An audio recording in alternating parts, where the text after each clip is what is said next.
RTV app వార్తల్ని క్షణాల్లో చదివే అవకాశం ఉంటుంది. ఒక న్యూస్ పేపర్, ఒక టెలివిజన్ ఛానల్ మీ చేతుల్లో ఎప్పుడూ ఉంటాయి. అయితే మన రాష్ట్రం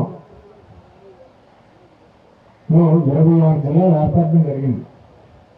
అందులో మన జిల్లా కొత్త జిల్లా, అంటే కొత్త జిల్లా కాదు, పాత జిల్లా కొత్తగా ఏర్పడింది కదా. దాంట్లో అటవీ శాఖ ఎంత ఉందనేది ఎవరైనా చెప్పగలరా?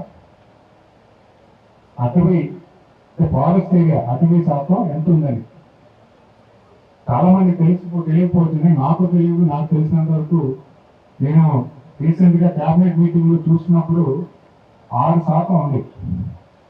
సాధారణంగా ఇక్కడ మనం 50% టార్గెట్ పెట్టుకున్నాం, కానీ మన ఫారెస్ట్ ఏరియా కేవలం 6%.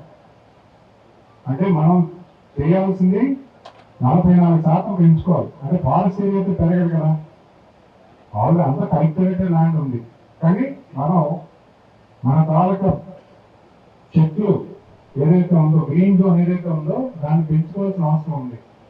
అయితే మన జిల్లాకి ప్రత్యేకించి ఈ వనమోత్సవం అయితే ప్రతిరోజు చేసుకోవాలని దాని మీద ఉండాలి. ఎందుకంటే ఆల్రెడీ మనం చాలా తక్కువ పర్సంటేజ్లో ఉన్నాం. దీన్ని అంటే మీరు చూసుకుంటే సోషల్ గ్రీన్ జోన్ అంటారు. అంటే మనం తోటలు కానీ ఫారెస్ట్ రోజులు కానీ ఇవన్నీ కలుపుకుంటే మనం 18% ఉన్నాం. దాన్ని 50% చేయాలంటే ప్రతి ఒక్కరికి కూడా మనం చేస్తున్నాము. ఎందుకంటే మన పూర్వీకులు మనకిచ్చిన ఎన్విరాన్మెంట్ ఇది ఒక ఆస్తి. దీన్ని మనం నెక్స్ట్ జనరేషన్కి అందించాలంటే నెక్స్ట్ జనరేషన్కి సాయిల్ కండిషన్స్లో కానీ, లేకపోతే హైజీన్ ఫుడ్లో కానీ, లేకపోతే మంచి సీజనల్ ఫ్రూట్స్ కానీ ఇవన్నీ మనం రిటైన్ చేయాలంటే భారతరాలకి మంచి వాతావరణం ఇవ్వాలి. ఇప్పుడు మన హిందూయిజం అనేది ఎన్నో ఏళ్ల నుంచి తీసుకొస్తున్నటువంటి విధి విధానాలు. అంటే మనకు ఒక రిలీజన్ కాదంటారు, ఒక స్టాండర్డ్ ఆఫ్ లివింగ్ అంటారు. ఎప్పటి నుంచో మన పూర్వీకులు ఎదుర్కొన్న ఇబ్బందుల వల్ల ఈ పని చేస్తే దానికి ఒక జవాబు అవుతుందని తీసుకొచ్చిన విధానం అది.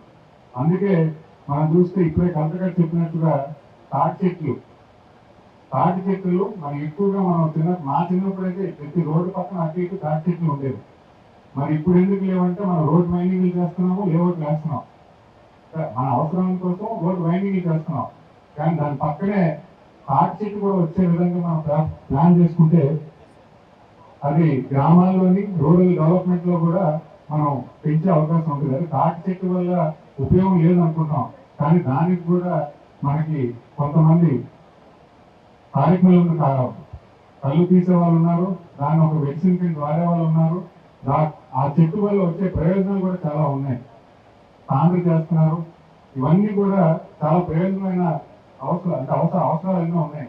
అంటే మనం పవన్ కళ్యాణ్ గారు చెప్పినట్టుగా మనకి ఊరికి ఇచ్చిన చెట్లనే మనం ఎక్కువగా ప్రోత్సహించాలి. ఈరోజు నర్సింగ్ ఇది అందంగా ఉంటుంది, ఈ మొక్క పెట్టుకోవాలంటే అది ఇంట్లో పెట్టుకోండి, కానీ మీరు బాధితురాలకి ఇచ్చే చెట్టు అయితే మాత్రం ఖచ్చితంగా 10 మందికి పనికొచ్చే చెట్టే మీరు వేయాలని ఈ వేదిక వరకు తెలియజేసుకుంటున్నారు. మరిన్ని వీడియోస్ కోసం ఛానల్ ని సబ్స్క్రైబ్ చేయండి. లేటెస్ట్ అప్డేట్స్ కోసం వాట్సాప్ ఛానల్ ని ఫాలో చేయండి. అండ్ లింక్ డిస్క్రిప్షన్ లో ఉంది.